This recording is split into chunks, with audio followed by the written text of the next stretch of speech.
Hi friends, कसे आहात तुम्ही? मस्त मजेत ना? मी आशा करते तुम्ही मजेतच असाल.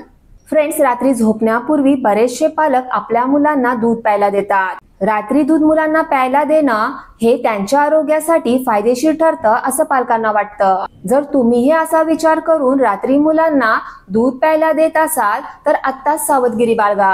रात्री मुलांना दूध देणं त्यांच्यासाठी हानिकारक ठरू शकतं. सर्वात प्रथम आपण रात्री मुलांना दूध का प्यायला देऊ नये याची कारणे जाणून घेऊया. पण त्या अगोदर जर तुम्ही माझ्या चॅनलला अजून सबस्क्राईब केलं नसेल तर प्लीज माझ्या चॅनलला सबस्क्राईब करा आणि माझ्या व्हिडिओला लाईक करा. जर तुमच्या मुलाचं वय 2 वर्षापेक्षा जास्त असेल आणि त्याला सतत सर्दी खोकला होत असेल तर शक्यतो त्याला दूध देणे टाळा. याचबरोबर तुमच्या मुलाला बद्धकोष्ठतेचा त्रास होत असेल आणि त्याला सारखा थकवा येत असेल तर ती मिल्क बिस्किट सिंड्रोमची लक्षणे असू शकतात. तुम्हाला या सिंड्रोम बद्दल माहिती असायला हवी. जर तुम्ही रात्री बाळाला गोड दूध दिलं तर त्याला सर्दी खोकला होऊ शकतो. तसेच त्याला ऍसिडिटीचा त्रास सुद्धा होऊ शकतो. आता आपण समजून घेऊया मिल्क बिस्किट सिंड्रोम म्हणजे काय. मिल्क बिस्किट सिंड्रोम हा कोणताही आजार नाही, मात्र रात्री मुलाला दूध आणि स्नॅक्स दिल्याने रिफ्लेक्सची समस्या उद्भवू शकते. याचबरोबर मुलांना आरोग्याच्या संबंधित अनेक समस्यांना तोंड द्यायला लागू शकतं. ही कोणत्याही प्रकारची ॲलर्जी किंवा संसर्ग नाही.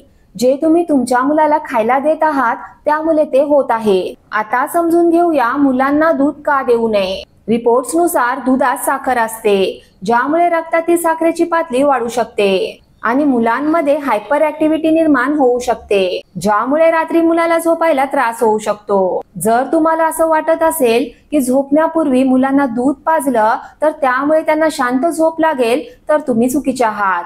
यामुळे वारंवार झोपमोड होऊ शकते आणि बऱ्याच पालकांचा हा गैरसमज असतो की त्यांनी रात्री मुलांना दूध दिलं तर त्यांचं वजन चांगल्या प्रकारे वाढेल. पण असं काही नाही. रात्री बाळाला दूध दिल्याने त्याचं वजन वाढणार नाही. तज्ञांचा असा विश्वास आहे की रात्री जर तुम्ही मुलांना दूध दिलं आणि नंतर झोपवलं तर त्यांचं शरीर नॅचरली डिटॉक्सिफाईड होऊ शकत नाही. डिटॉक्सिफिकेशन प्रक्रियेमध्ये समस्या येते. यामुळे जर तुम्ही रात्री मुलांना दूध देत असाल तर ते आजच बंद करा.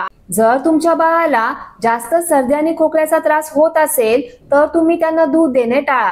जर तुम्ही काही दिवस बाळाला दूध देणे टाळलं तर तुम्हाला त्याच्या आरोग्यामध्ये सुधारणा नक्की दिसेल. बाळाचा सर्दी आणि खोकल्याचा त्रास हळूहळू कमी होऊ लागेल. आता आपण जाणून घेऊया बाळाला दूध देण्याची योग्य वेळ कोणती आहे. मुलांना दूध देण्याची सर्वोत्तम वेळ म्हणजे सकाळची नाश्त्याची वेळ. सकाळी नाश्त्यासोबतच दूध द्यावं. दूध पिल्याने बाळ दिवसभर ऍक्टिव्ह राहतं आणि दिवसभर ते ऍक्टिव्ह असल्याने त्यांना दूध सहज पचतं. जर तुमचं मूल शाळेत जात असेल तर शाळेत जाताना त्याला दूध पाजावं. यामुळे सकाळी त्याचं पोटही भरलेलं राहील. फ्रेंड्स, मी आशा करते की आजच्या व्हिडिओमध्ये जी माहिती मी तुम्हाला दिलेली आहे ती तुम्हाला खूप आवडली असेल.